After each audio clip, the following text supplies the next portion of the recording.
I was lucky to have a chance to interview Dr. Richard Carback, co-founder of Elixir and key contributor to Flow Pharma AI. He has an impressive career in cryptography and previously was a government contractor for intelligence agencies. I'm affiliated with the XX network, so there is a bias from my side, but this interview is not intended to shill or promote anything, but to have insight into how professionals think about the topics that are introduced on my channel. I hope you all enjoy the show. Yeah, so my role at Elixir, I'm a co-founder of the project along with Ben and Will and David, and I've been working with David since 2005. We started out working on voting systems, punch scan, then Scantegrity. I graduated, I went off into the world. I did a bunch of work in private industry and as a government contractor. And I want to say late 2017, 2018, I started talking to David about this project, and I built him the original MixNet implementation, which has since morphed into what is now CMix. So I took the sort of academic prototype, I built it out, I trained the rest of the team on how it's designed and how the cryptography works because it's very specialized cryptography. So my role is really, I want to say if you boil it down, it's one of the principal contributors to the project on the technical side in terms of getting it out the door. What are your thoughts about like SSL encryption and RSA? Do you think there's a threat that, there's vulnerabilities in this encryption since it's been, pretty much out there for 20, 30 years, right? It's been out there for a while now. And is there vulnerabilities? I don't think that there are vulnerabilities per se, but I do think that, especially with quantum computing coming, there's a huge concern in terms of, especially when you're using lower bit size keys in these systems, that there are quantum systems that are capable of either making the problem more tractable for a traditional computer or potentially breaking those systems entirely. So we spent a lot of our energy focused on looking at the crypto, especially the quantum crypto progress, and making sure that we're sort of in the safe zone on anything we build for 10 to 15, 20 years. So it So tends to be our strategy. for the layman, like how do you protect against a quantum computer? Because really they're I saw like Amazon has like really young quantum computers that you can kind of like rent, but they're very low qubits and they don't really work that great. You just kind of like play around with them. But like how would you even know that your encryption can stand a quantum attack?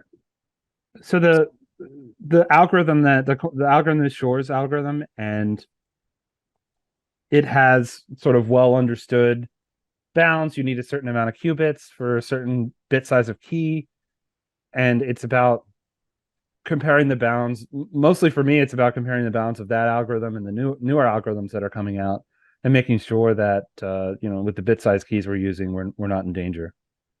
And I Okay. don't. It's hard to predict when or if will be able to engineer quantum computers that are capable of the bit sizes needed for most modern cryptography. Uh, yeah, it's a puzzle, right? And the big problem I see in the industry is there's a lot of supposed advances, but you go and you look and they're taking advantage of a particular weakness in the generation, or they're taking advantage of a particular algebraic structure of the key, and they're using that to do the break as opposed to across the board breaks. And they're claiming the advance when they don't really have the advance, if that makes sense. And then the other problem is as you add more qubits to the system, the engineering challenges become much more substantial. And I just think that this is wrong, but I like to conceptualize it as like an inverse of Moore's laws. The more qubits, it's exponentially more difficult to build the quantum computer to make that work. Okay. Yeah, that makes sense. I mean, I watched kind of like an introductory video to quantum computing by Michio Kaku, and he was like trying to say like the hard drives would actually be like X-rays instead of like traditional hard drives. So like the point just to make the technology for it to even work is like all these obscure systems that aren't invented now, so you can't even like produce them at mass scale. So we're quite a bit away from it, but at the same time are we really? Because Amazon's offering it. Kind of like in this gray zone. Do you think supercomputers could get to a point where they could attack different types of cryptography? Supercomputers in 100 years, sure. Supercomputers in the near future, on the 20 to 30 year time frame, I'm going to say no. We would have to see significant, profound advances in how fast these systems can run. In a lot of cases, it's not a parallelizable problem, because you need to take the. I don't want to get too detailed into it, but in many cases you can't parallelize the problem. You have to solve one problem at a time, and that when you chain things together in certain systems, it makes it more difficult to break that system. There's other situations where you might find the right answer but not know that it's the right answer, or you might find the wrong answer and think that it's the right answer. So it becomes complex. It's very difficult to say that any one technology, whether it be supercomputing or quantum, are going to break any given crypto system.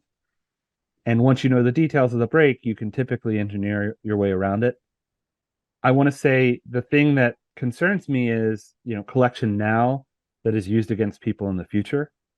So when we're sending messages that are potentially going to be attached to a person, we want to protect that message much longer than an ephemeral protection, right? So if you're just connecting to the system with a device, that information is only useful for a limited amount of time, right? So there's two types of information that you want to protect with cryptography, and the long-term storage version of that is the much more important problem that you want to protect with quantum security, which is why you want that done for your wallets, right?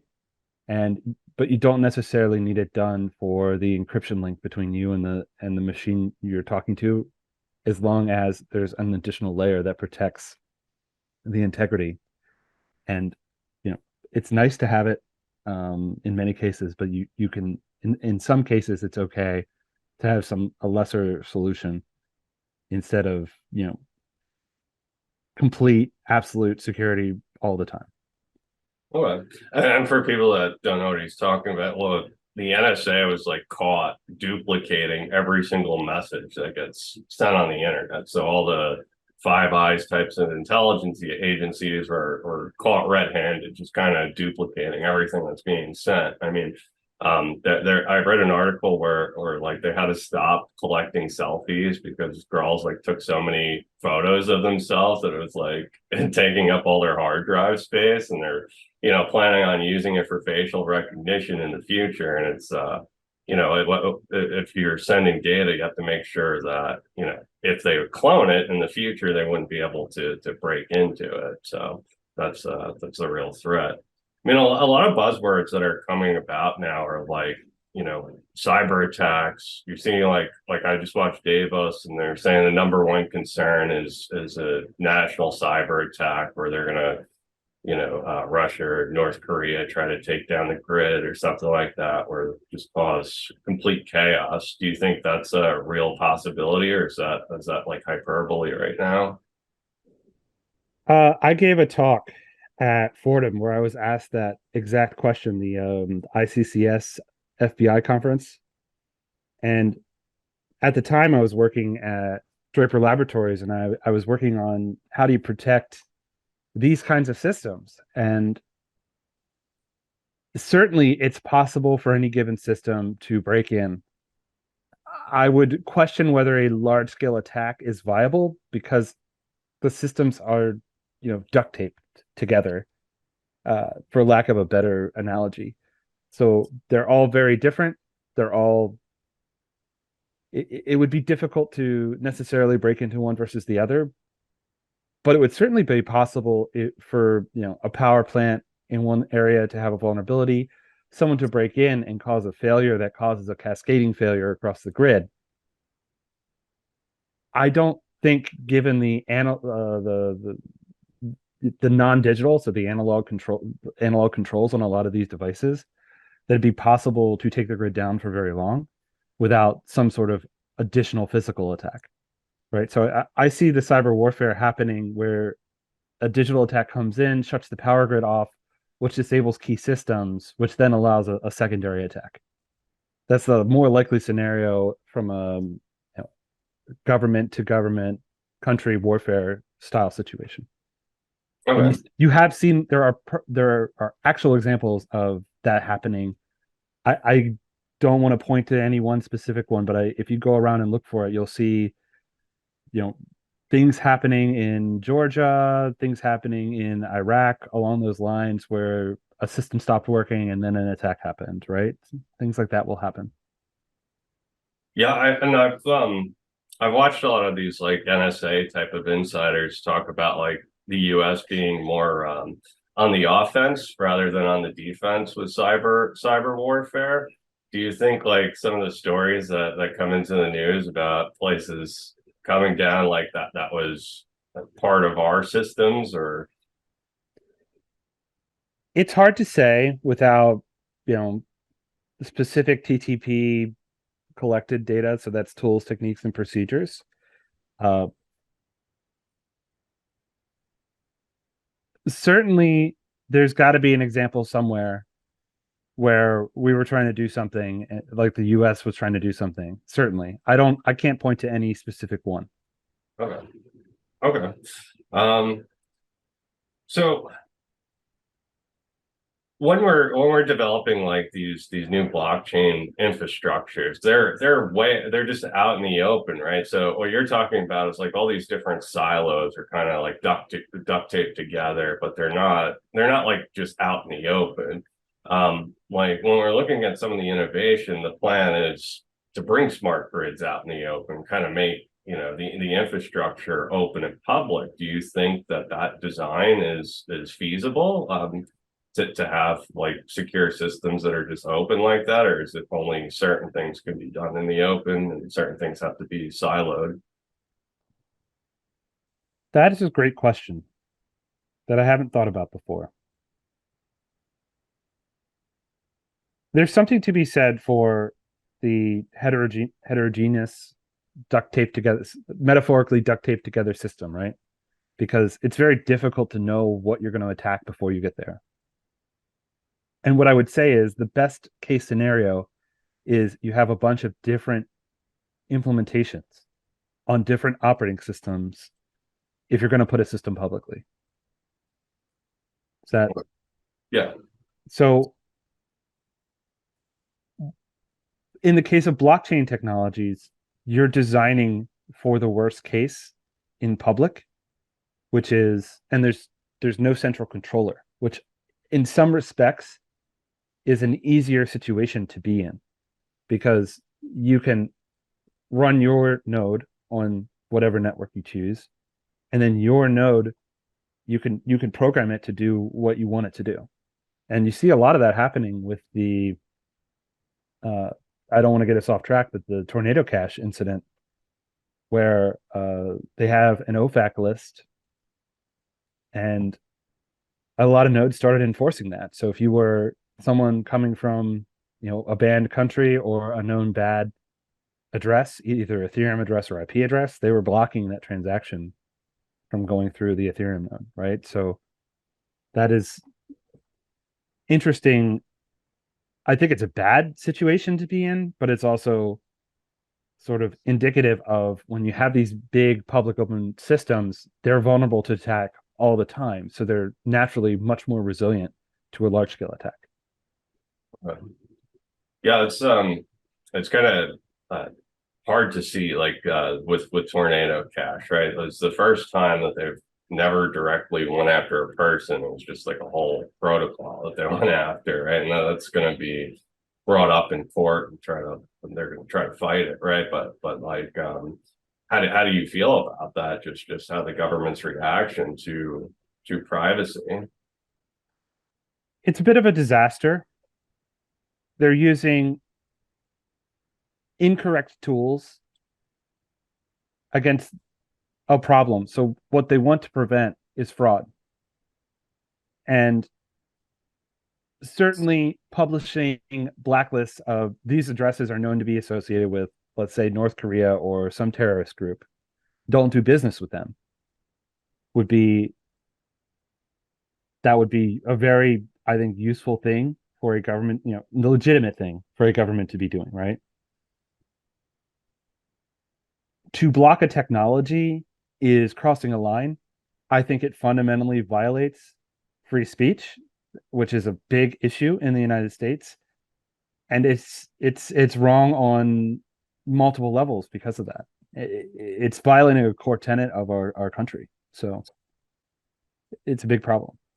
Yeah, and just with like government agencies and stuff, it seems like they're getting more political. Like it's you're attacking things that serve like a political agenda versus what rights are. Do you think like that trend will continue, or like these government agencies that have so much power, right, that they're going to keep the ratchet turning, so to speak, with rights? And do you think that like the people in these government agencies are have some type of political ideology that they're trying to carry out into the masses? Like it seems just there's just like a power imbalance, and you're seeing it in the actual in Well, the you said trend.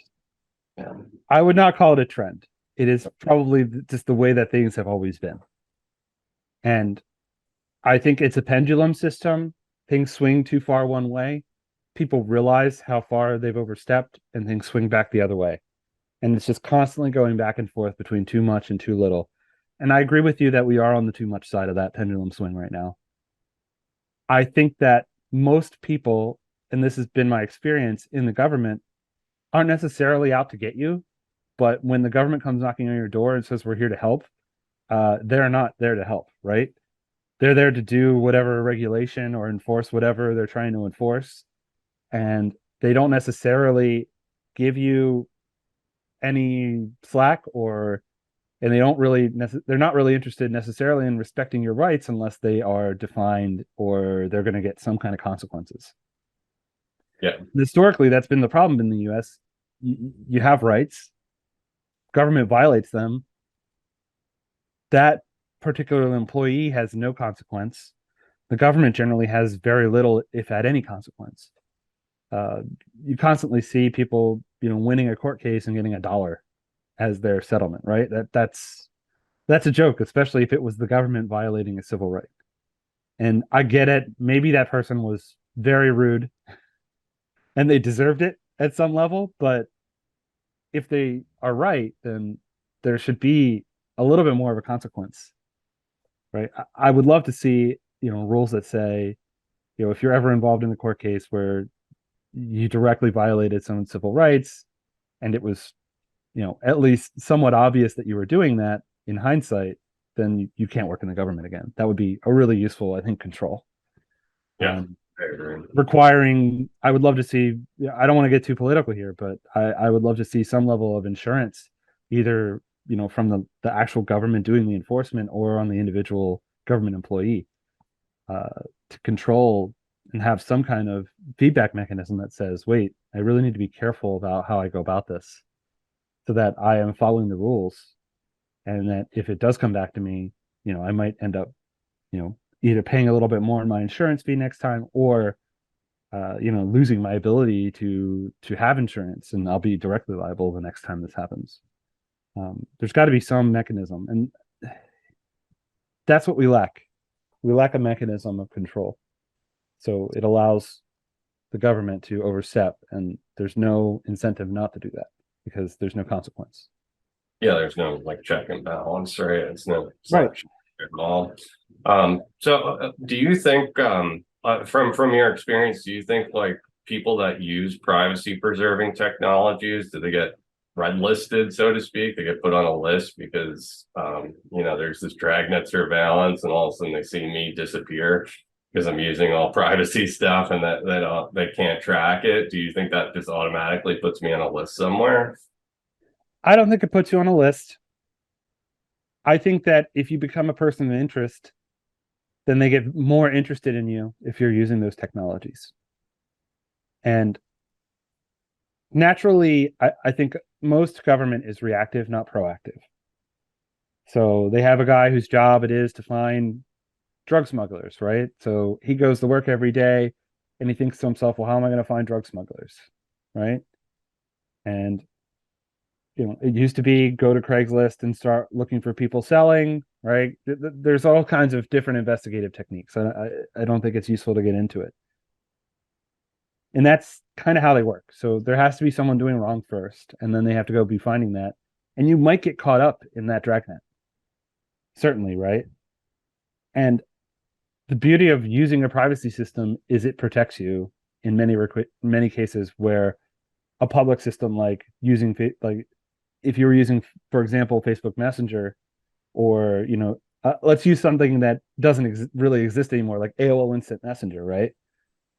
uh, you could be implicated even because you were friends of the friend of the drug dealer, and then suddenly you're listed on a list of known drug dealers, right? Because someone was sloppy at their job. And what privacy technology prevents is that kind of mislabeling and prosecution of potentially innocent people, because it makes them do just the littlest amount of extra work to go the extra mile to identify who you are. They have to actually go and make a drug purchase from you, right? It's not, a lot of people will say, well, the was the classic analogy, if you have nothing to hide, you have nothing to fear, right? But the reality is, it's not about that. It's about, well, first of all, give me your phone. I want to look at your crypto and see your wallets. Just give me access to them, right? Like that has all your keys on it, right? I'd love to see that.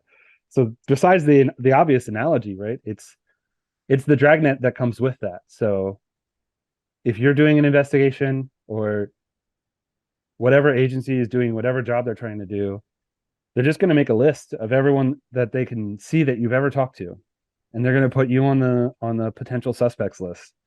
And if they get text, they're going to do uh the Cardinal Richelieu line, show me 5 lines from any person, and I can tell you, and I can convict them of a crime. That's exactly what's going on. They're looking at it saying, is there potentially evidence of a crime? Right. Well, that's my major concern, right? It's like So I'll give you, I apologize. I'm going to go off on a little tangent. I'll give you like a very concrete example. You're talking to your friend. Your friend is not a drug dealer. Your friend's roommate is contacting, and he's a drug user, right? So the police get the drug dealer's phone. They see your friend's messages to the drug dealer making actual purchases. Then they're like, oh, I wonder if his roommate's involved. So they go and pull that guy's records because they have access to it. And then they see that you joking with your friend, let's do this deal. What do you think they're going to think? yeah, yeah, you're Right? guilty It's for just that simple. And I don't know anyone in this world that has not at one point in their life said something like that to their friend. They just don't exist. Either that or you don't have friends. yeah.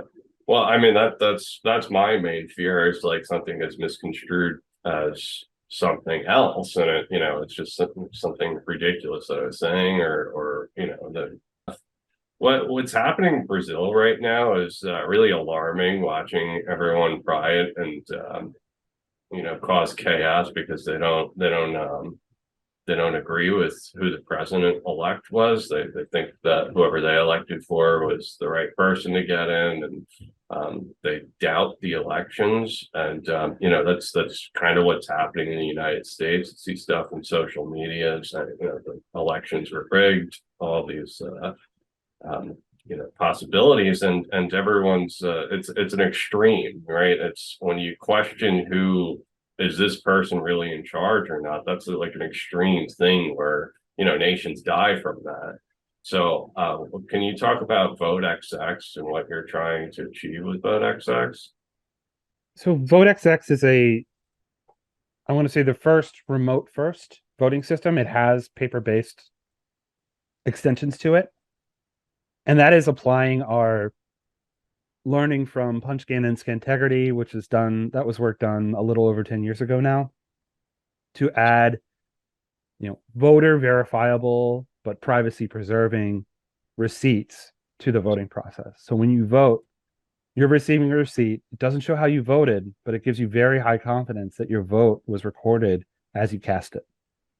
And because of that, those records, those voter verified records, can be used to prove the results of an election.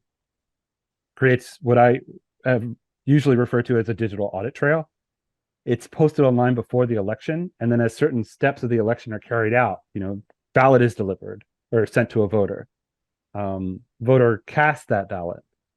Voter, at the end of the day, there's another check, right? And then you do a preliminary count. There's another check.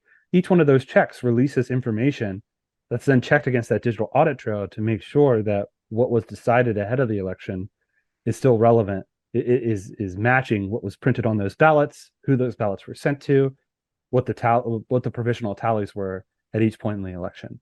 Because you have all of that posted before the election in a cryptographically secure manner, and it's anybody could have taken a copy and looked at the signature from the election authorities, you have extremely high confidence that every step was carried out properly.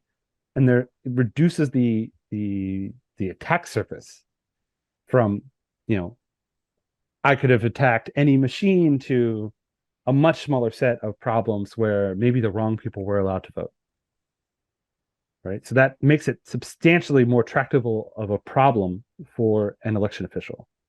That's what we did with Scantegrity. What VoteXX is doing is we're enabling that to happen over a blockchain-based system using CMIX as a privacy layer, which enables you to preserve that privacy-preserving receipt, as well as enable voters to vote from home. And the two insights that we have there are the first being you are able to cast your ballot, and then there's this notion of a hedgehog. And what the hedgehog does is it indicates that you want to change your mind after the fact. And you can set up this hedgehog to operate in many ways. You could, 2 years before the election, tell someone, well, here's the secret I'm going to use. And if you don't see me post on Facebook after I voted, then submit. And then, what that has done is it disconnected the coercer from the time that they could have coerced someone. So if you're living with your angry stepfather and you want to vote for the candidate he doesn't support, and he knows that you're going to vote for the candidate you don't support, but you just have him watch you vote, you vote for that guy, you vote for that guy that you don't want to vote for. And then your hedgehog, because you told him 6 months before the election, sees that you didn't post on Facebook, or you have some kind of, warrant canary style interaction with them, they can go and fix that problem for you. So that's the key insight is we've enabled a system that allows you to create up these scenarios. They're very spy versus spy, right? And only a very few people, I think, in practice are going to use them. And it's very much like a nuclear weapon, right? If you have it, then it just naturally reduces the problem, right? So if you have this system in place and everybody knows it's there, then people just aren't going to try and coerce people. But, certainly people will not care about that, or they won't believe that the system works, and they're still going to do it anyway. But the fact that you have it reduces the size of the problem, as well as solving the problem itself. I mean, so you thought of every angle. It's not just that the vote counts. Is this person being coerced? Are they trying to be bribed into voting for a different candidate than they originally wanted to? So the whole system is kind of make sure that the votes actually are who people want to vote for. It seems like, just with everything's going on, it seems like an invention that could save society. And I'm like, I don't hear anything about governments trying to use the technology. It's still like the same status quo as always. And I think that's I don't know. I would like to see some type of proactive regulator that wants to move into these trustless technologies and kind of use them and implement them. I wish that were true. Yeah. Let me explain.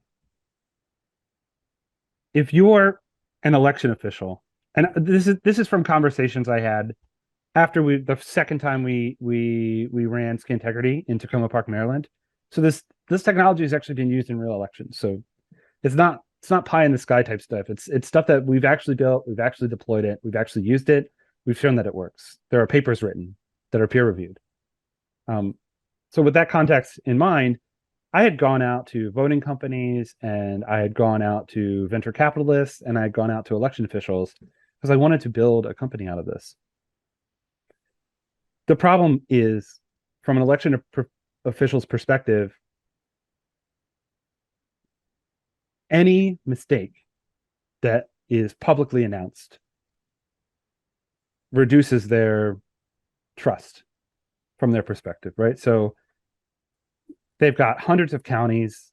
One of those counties, the guy gets in a car accident on the way to deliver the ballots back to central headquarters, right?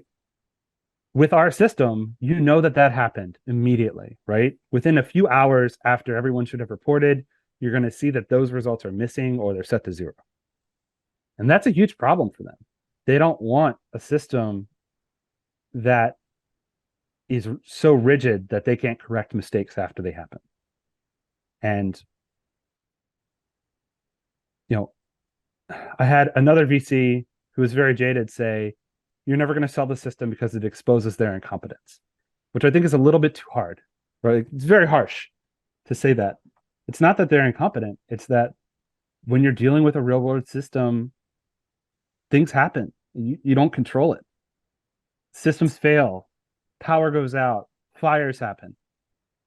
It's inevitable at some situation, especially when you're using physical paper, you're going to lose ballots or you're going to lose data. And they don't want to be completely delegitimized because they lost that data and they have no, and it becomes, before they can even figure out what's happened, everyone else knows that they lost that data. They'd like to at least have the story in place before they have to deal with the problem. So it took me a long time. When I was working on the problem, I would have absolutely agreed with everything you said. It took me a long time to come to terms with the fact that until this technology is out there and anybody can use it for relatively cheaply or free, and I'm talking, boards of companies can use it for investors, stock shareholder votes. This is just going to be the way it's going to be. It's an impossible mountain to climb to get to the point where you can have these systems with these controls in place. It's not to say it's never going to happen. It's just going to be a very, very long time coming. It sounds like it's another thing from the ground up, right? Like the whole crypto movement was from the bottom up, and finally we're getting up there and up there, where institutions may adopt the technology and stuff like that. It sounds like VoteX, the same type of scenario where you have to start out with the smaller governments that test it, make sure it works, and then just keep branching out, and that builds credibility over time. Now, you mentioned that there's like a physical aspect to this. Is there a version of this that's completely digital? Like if I wanted to go on my Twitter right now and say, this is a trustless vote, I want you to vote X, Y, or Z. Could I do that at scale? So we're working on how do we integrate this, and the vision is to make it work like a DAO, right? You get voting rights to the DAO, and then you can vote in those systems, but also to have a mechanism where you could do Twitter polls with it as well. That's definitely the dream. It's going to require a lot of engineering work. The good news is that a lot of the base technology, the infrastructure that's necessary, specifically CMIX, is now up and working and running. So I'm looking forward to having the time to spend to build more of this VoteXX system out and to start getting it in people's hands. But I will admit it is a few months. It is a while away before we're going to get to the point where we can, you can just log in and post it on Twitter with zero friction. There's significant engineering that still needs to happen. So CMIX, if it's open, it's public for anyone to use. In order to use CMIX, I need to burn some XX tokens in order to use that. Is that correct? Right now it's free. right now, Um, but in yeah, the but there will future, be a postage amount. It'll be a very small amount. right? Just to stop spam and things like that. But if you got enough protocols that tap into CMix to use for its mixing capabilities. Now, why do you think CMix is better than anything else that's in the crypto world right now? I mean, there's all different types of protocols. What do you think are the advantages of CMix compared to? Well, I don't want to name anything, but just Uh, let's talk about the difference between what we're doing and a privacy coin. So a privacy coin is something that hides the content of the transaction, right? So you may see that a transaction happened, but you won't know between which addresses, and you won't necessarily know the amount involved. And there's going to be variation in that space. We don't do that at all. What we enable is a pseudo anonymous wallet. So you have a wallet, the ledger is still public, but your interaction with that wallet is mitigated so that any one server that may be processing a transaction is not going to know who you are. And that enables you to have a lot of the audit capability. And if you really want more security, you can then switch to using a privacy coin. So it's complementary to a privacy coin technology. okay. So that's one half of the problem. And do you have, I'm happy to answer questions No, before we no, move go on to go the other on. half. No, go to the other half. I'm sorry. So the other half of the problem is in our space of things that disconnect sender from receiver, what makes us different? And I want to say we're focused on messaging applications. So we have message delivery guarantees, and we have a really unique feature with CMix where it acts as kind of an ephemeral bulletin board. So you can post a message and it will exist there in publicly independently verifiable way for a few weeks, which is extremely useful for digital audit trail for voting, right? And extremely useful for I want to verify that you sent the transaction. And I don't necessarily want to have to do the processing of that transaction. I have a system on the other side of the world that I guarantee is going to process that transaction because I own it or I trust it, right? So it enables this disconnect where you can verify that something was sent and you don't necessarily have to do all of the work. So if you have a ZK proof, maybe you can't verify that on a phone, right? It takes too long. So you can have very powerful servers watching that bulletin board, seeing, hey, a ZK proof came through for this user. Let me go process it. And you've still got all the privacy protection involved with the endpoint device. So it's a huge infrastructure leap in infrastructure that enables a lot of really interesting things.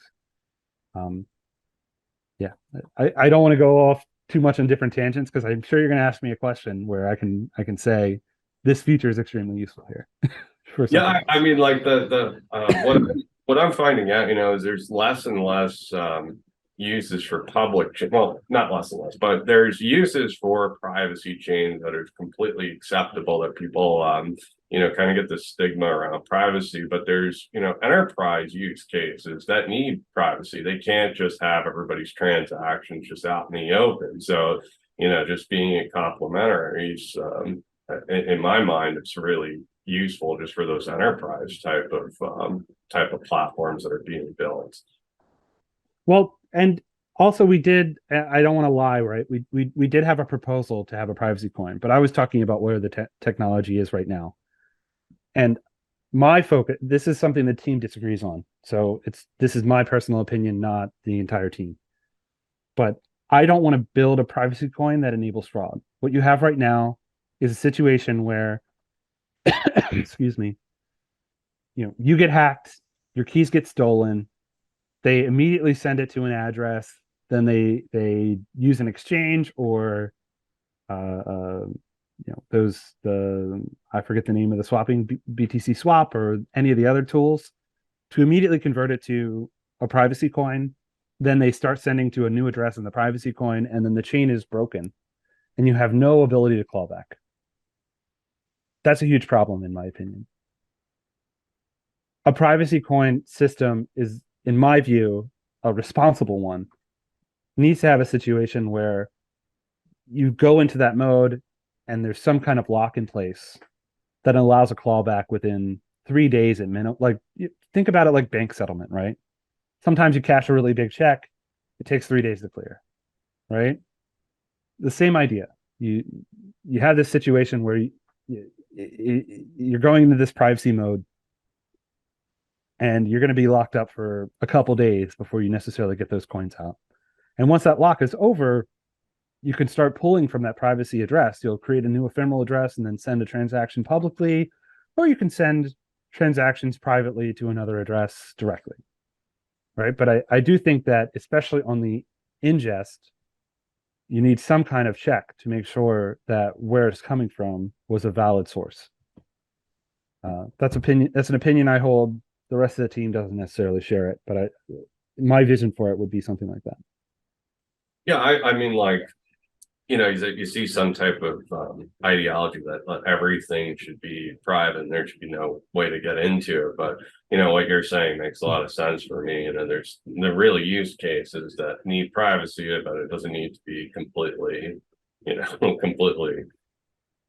I respect that position, but at some level, the community needs to grow up a little bit. If you're running a system that enables North Korea to funnel money through. You got to accept the responsibility for what you've done there. Yes, the privacy technology, and I don't want to be unfair. The privacy coins were an extremely unique technology, and I don't think that we had the context to understand how to build these systems when they were built. I think that my opinion is a more recent opinion when, I don't want to call out any specific coin. When those coins were first brought out, I would have agreed with everyone on that team wholeheartedly. It's taken me a while to come to this decision of, well, maybe as a cryptocurrency, you should have that capability, but have a technical control that's part of the consensus mechanism that prevents people from being victimized. And I don't think it prevents people from being victimized entirely, right? If I steal the coins from, let's say, my elderly grandma and she doesn't check, right? But what you've done is you've enabled a system with monitoring, right? So my elderly grandma can pay her bank to monitor her self-custody wallets to make sure and put a hold on any ingests of her addresses that are known, right? She has that ability to do that. You can do it yourself, but you enable services. So zero knowledge proofs, how are they different than like what you're designing? So like a zero knowledge proof is I can have traceability if I choose to, right? Is that correct with the zero knowledge proof? Like, I don't know, like Zcash or so, you can see the transaction if you want it to be seen or turn it off, or under certain conditions, the transaction history can be reached. So if we're talking about like a central bank digital currency, if it's over 10 grand, you could see the whole transaction history. If it's under 10 grand, it's completely private. Is that type of system, is that capable on the XX network? Absolutely. Let's expand like zero knowledge proof is a technique to prove that you have correctly performed an operation without revealing the contents of that operation. I think that's the right mental model that you should go into it with. So in the case of Zcash, right, you're making a transaction and you're proving that the transaction was Valid. there was a transaction and it was a valid transaction, but you're not revealing the contents of that transaction, right? Who the source or destination was, what the amount was, right? So that's what a zero knowledge proof is, and it's entirely possible to integrate that into the XX network. You could just use the XX network with Zcash directly. You just use for sending the transaction, you send a CMIX packet, right? And you need servers on the other end that are listening to that CMIX bulletin board to pick that packet up and process the transaction. So in terms of implementing it, it's a straightforward system. It's not no work, which is why nobody's done it, right? It's going to take a team a little while to build that out. And the hardest part of this is how do you make this usable for, your average user on a phone? And it's not been until I think December was the very first beta, like alpha release of the WebAssembly, which would have enabled you to interact with CMix through a web app. We had phone apps before that, but I think in most cases, every example I can think of, the app starts as a web app and then a phone version gets made. It's very rare to see a phone app become a web app. So Well, by the way, the XX Messenger on my phone runs really smoothly, and I'm using it all the time. So mission accomplished with that. It's a really nice feel with it. I appreciate that. I don't think it's good enough yet, personally. Maybe that's just my perfectionism. I Right now we're focused on getting Speakeasy out the door, which will become a different product name once trademarks and things like that are locked in. And that is going to run smooth as butter. And I'm hoping to unify the apps or to have crosstalk enabled or something like that. That discussion needs to happen to figure out where we're going with it. Yeah, Speakeasy as well. I mean, you just added the admin mods and stuff like that. You can moderate the chats.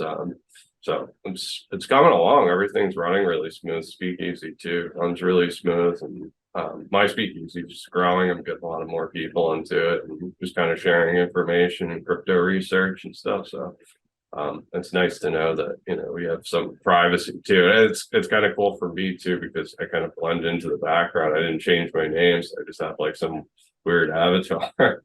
So that gets me to my next point about digital IDs. So this future that's kind of being created, you really need to have a digital ID, right? The Internet of Things, going onto the internet, just the Internet of Value, right? You need to have some type of identification to tie you to your value, right? So, how do you think they can do it right, and what's your fear of them doing it wrong? I don't think there's a way to do it right. Okay. One thing that the last 10 years has done since the voting stuff and now with other recent changes, in my opinion, has been that the first version is always wrong. So we need to get a version out there and discover what are the problems? What do people really care about? Why is it important? Once we have those answers, you can think about how does this change? And what we've done with you talked about you having your temporary your identity on Speakeasy. What we've done is just throw something over the wall to see how it works and to get a feel for how do people feel about it. And I think it's neat. It comes up with really interesting names from this database of strings.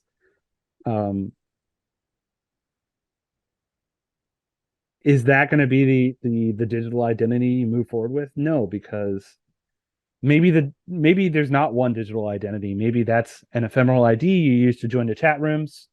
Maybe you're going to have multiple of them inside of the Speakeasy app. Your wallet, if you're doing a financial transaction, in many cases they need to verify your age or your country. And a digital ID does the digital IDs we're producing aren't doing that. And a lot of people are working on that problem. It's one of those problems where I have a lot of insight and a lot of things I would love to add, but I don't have the time in my day. And there are a lot of smart people working on it. So I'm really hoping that they can solve some of the problems. And then, I can go to a conference and chat with them and say, well, have you thought about X, Y, and Z? These things matter to the users that I have. And like, let's work together. That's something I'm hoping that we can do with digital identity. Yeah, I mean, just the privacy aspect of like digital IDs, right? Like you kind of get into kind of like a dystopian type of vision if everything is traceable and open to everyone. You can really get into like some surveillance state like we're seeing in China and other countries, right? But it's Well, I do think the default should be a pseudonym. If you're going to talk to somebody, you've never met them before, they should not receive information that identifies you in any way, shape, or form until you've agreed to share that information. So this is I do think in that sense that's the speakeasy identity system that we created is useful for that. It's very easy to create a new one. You can share them around if you need to. We have designs to make them something that you could potentially sell on the blockchain. So I really like what we've done there. It's exciting to see the potential possibilities with it. Yeah, I agree. It's runs really smooth and everything. I'm looking forward to seeing how everything develops. So there's this recent kind of hype with AI, and kind of just it's like the recent buzz, right? It's AI. Everybody's making AI artwork and creating all these cool different AI things. I'm using AI to write articles, helps my workflow, and just kind of pushes things along.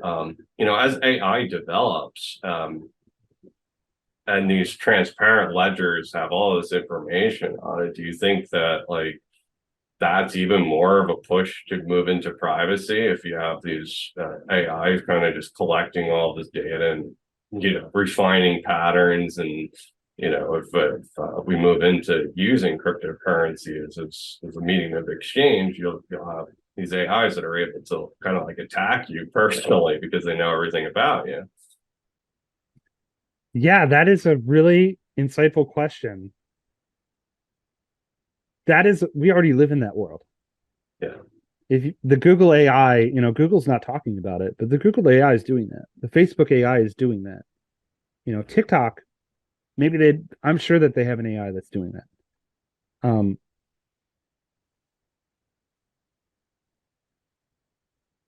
it's increasingly concerning, particularly for at the beginning of the call, we talked about investigators, just being sloppy and making associations where they don't exist. And it's the same problem with the AI, where, first of all, it's none of their business and they shouldn't know anything about you anyway, because what they're doing is they're enabling things like drip pricing, which I think should be illegal. Are you familiar with drip pricing? No, not. You get an advertised price, and then based on on who you are and what you are, suddenly that price increases. So they know you drive a Tesla, 20% increase, right? And it happens after the fact. And I've seen it at restaurants, and they always put something ominous like kitchen fee. And I'll ask the waitress, does this actually go to the kitchen staff? And she'll be like, well, it's supposed to go to the kitchen staff, right? These are things that restaurants are doing because they know that they can get away with it. And they're just fleecing their customers.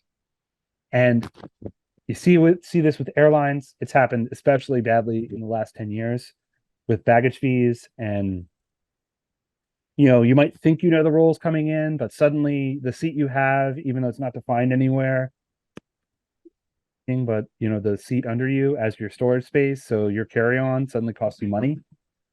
This is a thing that's been happening, I want to say, across all industries. And AI accelerates and exacerbates the drip pricing problem. It accelerates and exacerbates discrimination. It accelerates and exacerbates all sorts of, just abuses of the customer by businesses. And it's extremely frustrating. The less that data vampires and merchants can know about you, so that they can not have the information to make these predeterminations ahead of time, the better, in my opinion. And the more we can regulate to say, look, you're not allowed to collect this information. If you're collecting this information, you will be punished, preferably with jail time, but fines at minimum. And the conversation I have with people a lot of times is that this represents a national security problem. Imagine everybody who lives on a base, and the Taco Bell on the base knows so much information about these people living on the base. If that leaks out to an enemy, that's problematic at minimum. And that's the stronger version of the case. It's much worse when you talk about our leaders and the information that these systems collect about them.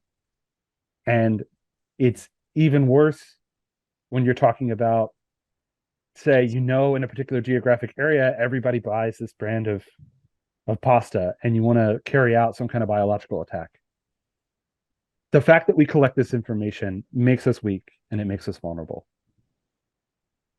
I was not aware of the drip pricing thing, to check my receipts and everything. I've noticed like just for inflation, there's like extra charges everywhere. And, like and I'm assuming you were saying that it goes by like how much money you make, all the prices will adjust. I mean, like you're seeing that with like CO2 and like the whole green energy movement, right? They're kind of like taxing you for each type of green energy and stuff like that. So it's pretty interesting. And the whole with data, right? Would the solution be to actually custody your own data? So stuff that like centralized data storage, would that help this problem? Because the AI would need access to that information, and if you sold it to somebody, you could collect the money. Like, is that the solution to this? In the absence of government regulation, which I think a lot of people assume will happen eventually, yes. If you have government regulation that tamps this down, it makes the situation more tolerable. If you don't, people are going to start demanding it. You're going to start seeing stories of just outright abuse. And honestly, you kind of already are in certain contexts and industries where they have less consumer protection. Airlines are a big one. I mean, how many people have we seen pulled off planes and videos? Yeah. And a lot of those people were unruly, but in my opinion, you have a valid ticket. They let you on the plane. They shouldn't be taking you off after. Yeah. Unless you're drunk or, in many cases there's good reason. But there's a lot of times these airlines are like, oh, we oversold the seat, and this other person's more important to you for other reasons because they paid more for the seat or something like that. They're just right now they're just kind of allowed to get away with it. I mean, I'll have a private conversation with my wife and we'll talk about something specific. And my ads are just tailored to the private conversation afterwards. It's like, there's no doubt in my mind, I didn't search for anything. I just talked to my wife about it. My phone was in my pocket. So like, how does that stuff happen unless they're violating every right that I have and listening to me while I'm talking? I don't know if they're listening. I don't think that they're listening to you, and I know this because I've gone through and decompiled the app, right? um, Alexa and Google, the home assistant devices, they are listening to you, but they're not sending out to the server until they hear the word Alexa, and then they send the data chunk they just heard plus a little bit, whatever you're saying after. That's just my personal review. I could have missed something, right? That's the problem is you have to treat it like malicious software. So you don't necessarily know if you saw all the ways it could contact the outside world. But I will say that I looked into it and I saw no evidence. But, if you see an ad and you linger on it on a web page for longer than a second, you will see that ad everywhere. So a lot of times I think it's destiny creating itself because you saw something that prompted the conversation with your wife, and then you notice you see that ad, and it's because your mouse hovered over it for like a fifth of a second longer than the other ads, and that's hard for even you to conceptualize that you did that, right? So I mean, it's possible, but this was right after I logged into TikTok. So I made a TikTok account, started TikTok I haven't looked at. I don't know. So I don't know. I mean, it's very possible. You subconsciously you write something or type something, and then it comes back up in front of you. It's hard to know what's being collected. The other thing is, the AI systems are really good. There was a story, oh man, it had to have been 10 years now, where Target predicted that this teenage girl was pregnant before she knew. Yeah. It was because she had changed her preferences to, I think, non-scented items. Yeah. And that was enough of a tell for the AI to start sending, expecting mail. And her father was like, why is this addressed to my daughter? And it was an amazing story to read. But I don't think I ever saw a follow-up.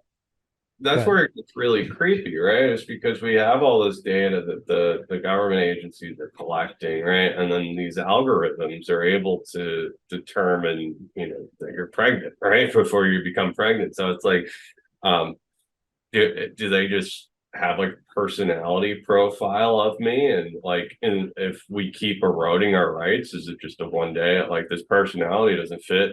We have to get rid of them. It's like they just isolate the problems and weed them there out. there is a TV show.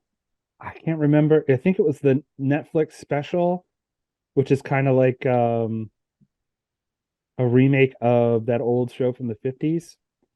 Black Uh, Mirror. yeah, Black Mirror. One of the episodes of Black Mirror had exactly what you described, where they have personality profiles, and the guy is like, "Well, hit him with this in the feed, and then hit him with that ad in the feed to try and get him to buy something," right? And that is absolutely the dystopia we live in right now. The only difference is a human's not making the calls. So that's literally already exists. And I saw that show, and I'm like, people don't know that that already exists. Like that's where we live right now, and people don't. So there you go. We live there. That's a Yeah. real dystopia from Black Mirror right now. I mean, the consequences of it are less severe, but than what was depicted on the show, but it's still there. What I was talking about with Vote XX, right, is like it seems like there has to be a catalyst to put this into the public psyche where we actually figure out what the rules and regulations are going to be. And like I consistently see catalysts, but it never gets big enough for everyone to jump on. It's like same thing with crypto, the FTX collapsing, Celsius, all these different companies collapse. That's where the regulations get ushered in, right? Because now it's the focal point and they have to regulate it. So it's like, in my mind, the AI and the data and data harvesting, all that stuff has to hit a focal point, which you could argue Cambridge Analytica was a focal point, but it's hasn't stopped it. In my mind, it's got a lot worse. And like, it's just it's gotten a lot worse. So when do we figure this out? It's really hard to say when we'll figure it out. Uh, I will say that my strategy, particularly with VoteXX, but in general, is make the solution ubiquitous and available and easy to use. And I really believe that, and this is like the dream, right? To get VoteXX set up, you go to a website, you click a couple buttons, you're running your election. You want to be able to run a municipal election, you click a couple more buttons, it generates all the ballots for you, right? That is the way that I think it should work. And then you want more trust added, you add the other election officials, and then they all get an email to join, and then they join, and then you've got independent distributed election authorities running on the network, which is a very high security system. That's the vision. I want it to be point and click, point, shoot, and click, and it's going to take us a while to get there. And what we've been working on the last 3-4 years has been infrastructure that enables that next layer of complexity. VoteXX, Speakeasy, XX Messenger, they're that next layer of complexity. Once we get past there, we're talking, payments, we're talking much more sophisticated systems like poker. We're talking, that voting system, right? That voting system that I envision. Right now, we're working on the infrastructure that is necessary to enable that system, and we've got the core of the stack. We need to move up, and we're not the only ones working on it. And we are working with other projects. The Sleeve Wallet's a great example. I believe it's you might have to double check me, but IOHK is one of the co-authors, or maybe it's a Cardano. Yeah, it's Um, yeah, IOHK, and we spend a lot of time working with people who want to work with us to make these systems move forward. And you know, I don't think there's a one world system where one system takes over all the others. I think it's a it's not homogeny. It's heterogeneity. So I want to work with many different blockchains, not necessarily only our uh, only our system, right? And I do think that we're going to provide a lot of utility to a lot of projects. It's just a matter of building that up, being ready, then having that catalyst that you were talking about. And right now we're at the point where I think there are catalysts that would bring a lot of people into our network. We're basically on that edge. So we're I just gonna have to sit there and get lucky, right? You don't succeed until you play the game. Um, Success in life is all about working really hard and then getting lucky. And we're at this stage of the process where next major event we should be able to actually point out, well, we've got a solution to this, and people will say, really, let me check it out. So and Yeah, I mean, I don't think people understand the amount of resources and time that goes into projects. They're just like impatient people that are just one moon. But the work. I mean, like I'm trying to set up my own type of website, and just the coding that's front end for me is like, it's very frustrating. It takes a lot of time and effort to make these systems work. It's not like you could just click a button, but it sounds like at one point you will be able to click a button and have trustless voting and all these great innovations. So I don't want to take up all of your time, but do you have anything that you want to share that I didn't ask you or you think is important? uh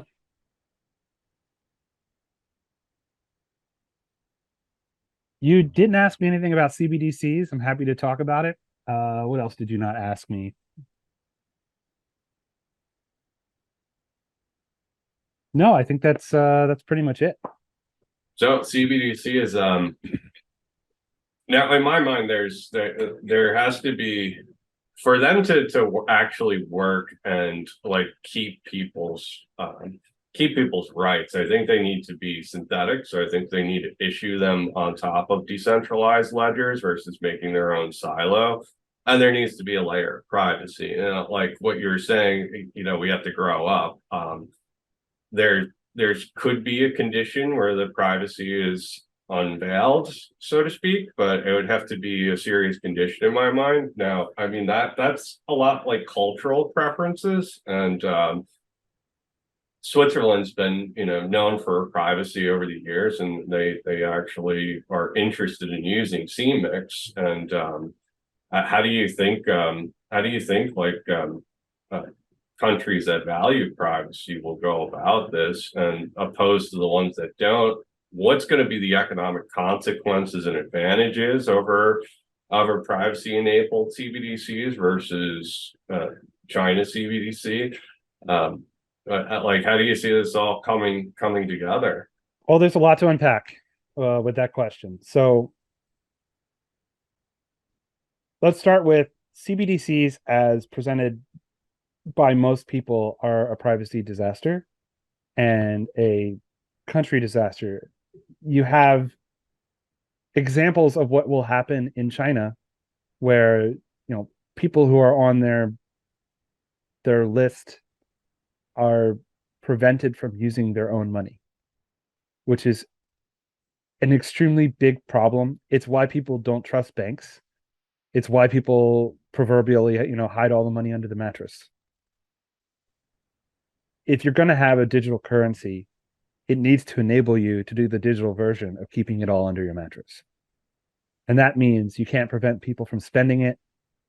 You can't take it away. You can't devalue it with a flip of a switch, right? Certainly policies in place. You could issue more of it. You could burn what you have. That will control that will modify price.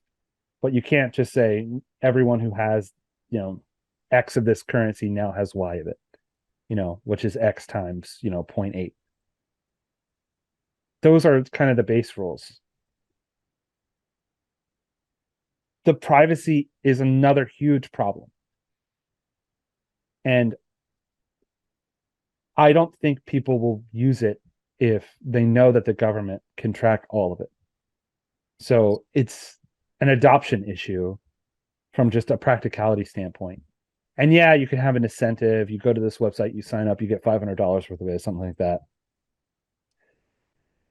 And yeah, maybe some people are overblowing it and saying, oh, they're going to, you know, prevent you from buying that pack of cigarettes, right? I think more realistically, it will be, in a U.S. context, it'll be sex workers that get, disadvantaged there. It won't be your average citizen. And it's still going to matter because eventually you're going to do something or you're going to fit in some pattern that the government doesn't like if you don't have privacy. So I just don't think that those systems are going to work long term, even if you manage to get them off the ground. Um, the other part of that is if you don't have privacy, again, it's a huge national security issue. Anybody with access to the central bank systems, which is going to include literally anybody in law enforcement, is going to be able to look at, where how much money every world leader has, how much money every uh, employee on a government military installation that's stores top secret classified information. And it's going to be very trivial for them to say, okay, well, give me the list of the top 50 people we can turn into spies because we can give them $100,000 and that's going to be life changing for them. And there are a non-zero amount of people that work on military bases where they would take that $100,000 because they've got a sick parent. And it just exposing that information in any context is going to create a massive, massive problem in many ways. So, with all of that said, it is possible to have a situation where the central bank issues it and maybe redeems it for regular currency, but they don't know how it's spent. They don't know who the merchants receiving the money are, and they don't know who the people sending the money are. And we've got solutions for that project, that problem. It's called Turbillion.